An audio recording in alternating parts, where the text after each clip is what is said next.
Let me ask you something.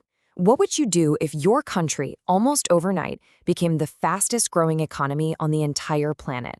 I mean, it's like you found a winning lottery ticket worth billions and billions of dollars. But what if that ticket came with a tiny warning label? One that said this incredible fortune could also be a devastating curse. Well, that is the exact real-life paradox facing the small South American nation of Guyana. So what's with this number? 63.3%. No, that's not a typo. That was Guyana's economic growth in a single year, 2022. To be clear, that is, by a massive margin, the fastest in the world. It's the kind of number that doesn't just change a country, it completely rewrites its future. And to really put that into perspective, just look at this chart. While the entire world was growing at about 3.5%, and the US at just over 2%, Guyana's economy just went vertical. This isn't just a boom, it's a complete economic reinvention. And it's all being driven by one thing: black gold, oil. So how in the world did this happen? Well, this whole incredible story really kicks us back in 2015. That's when ExxonMobil hit the absolute jackpot off of Guyana's coast. They found one of the largest oil reserves discovered anywhere in recent history. For Guyana, it was like they had just cashed in the ultimate lottery ticket. And this table right here, it shows you the direct link between that oil and the explosion of wealth. You can see it clear as day. As new offshore projects like Liza and Payara came online, production just skyrocketed. And look at the GDP growth. It followed in perfect lockstep. Every new project was just another multiplier on the country's newfound fortune. And pretty soon, this wasn't just about Guyana anymore. See, when Chevron spent a whopping $53 billion to acquire Hess, it meant that two of America's most powerful corporations, ExxonMobil and now Chevron, were deeply invested in Guyana's stability. It's kind of like Guyana didn't just get rich, it also hired the world's toughest bodyguards. Suddenly, the security of their oil fields became a matter of U.S. energy security.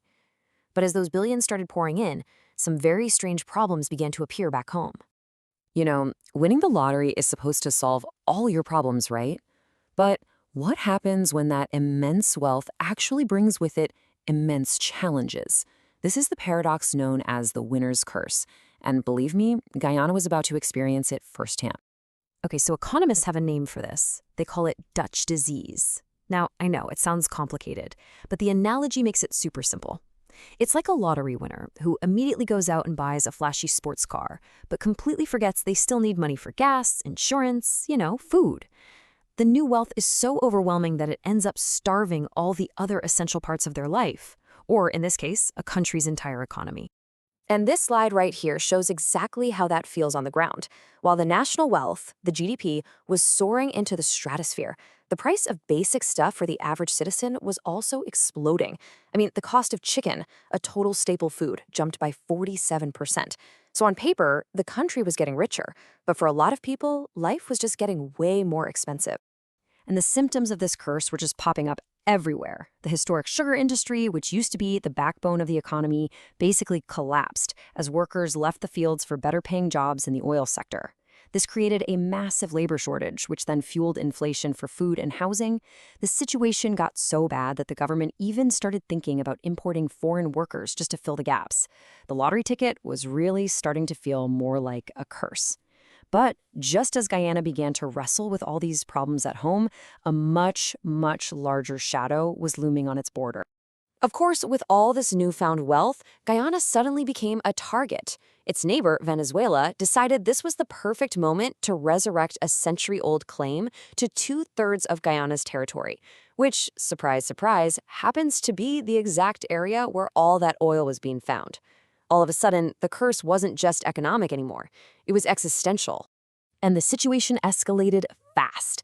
Venezuela held this sham referendum to annex the territory. Then satellite images confirmed a military buildup right along the border. They even had the nerve to announce plans to hold elections inside Guyana. The International Court of Justice ordered them to stop everything, but Venezuela's leader, Nicolás Maduro, he just ignored the ruling completely. The tension was just unbearable. You had military forces mobilized. International law was being openly defied. The entire region was holding its breath, standing on the absolute brink of the first major land war in South America in decades. The stage was set for a disaster. And then, literally overnight, everything changed. Yeah, Just when an invasion seemed totally inevitable, the entire geopolitical chessboard was flipped upside down. An event that absolutely nobody saw coming. A true plot twist in what was already an incredible story. January 3rd, 2026. In a swift and pretty shocking operation, U.S. Special Forces captured Venezuelan President Nicolás Maduro in Caracas. He was put on a plane and flown straight to New York to face narco-terrorism charges. And just like that, the head of the snake was gone. But you know what? Guyana didn't celebrate. Instead, they immediately heightened their border security.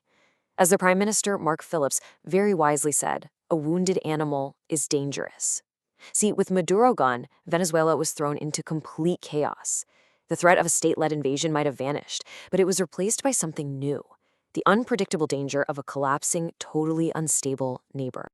So, with that immediate external threat basically neutralized, the focus snapped right back to Guyana's internal battle. The country had just been given a second chance, a little breathing room. The question was, could they now, finally, manage their wealth and build a stable future for their people? Guyana's big bet to solve this puzzle is something called the Gas-to-Energy Project. The plan is pretty straightforward. Use the natural gas that comes up with the oil to fuel a brand new power plant onshore. This would tackle one of the country's biggest and oldest problems, incredibly high electricity costs. If this thing works, it could slash power bills in half and finally allow for real industrialization beyond just oil. But some massive hurdles are still in the way. The country has to overcome these deep ethnic divisions to make sure the wealth is actually shared fairly. It has to manage the huge environmental risks that come with deepwater drilling. And maybe most importantly, it needs to build strong, robust institutions to fight the kind of corruption that has plagued so many other oil-rich nations. And that brings us to the final, critical question. Right now, Guyana has the money, it has that powerful corporate shield, and it has a temporary break from its biggest external threat. But the clock is ticking. Will it use this golden opportunity to build a modern, prosperous El Dorado, or will its lottery ticket prove to be the ultimate curse after all? The whole world is watching to see which path it takes.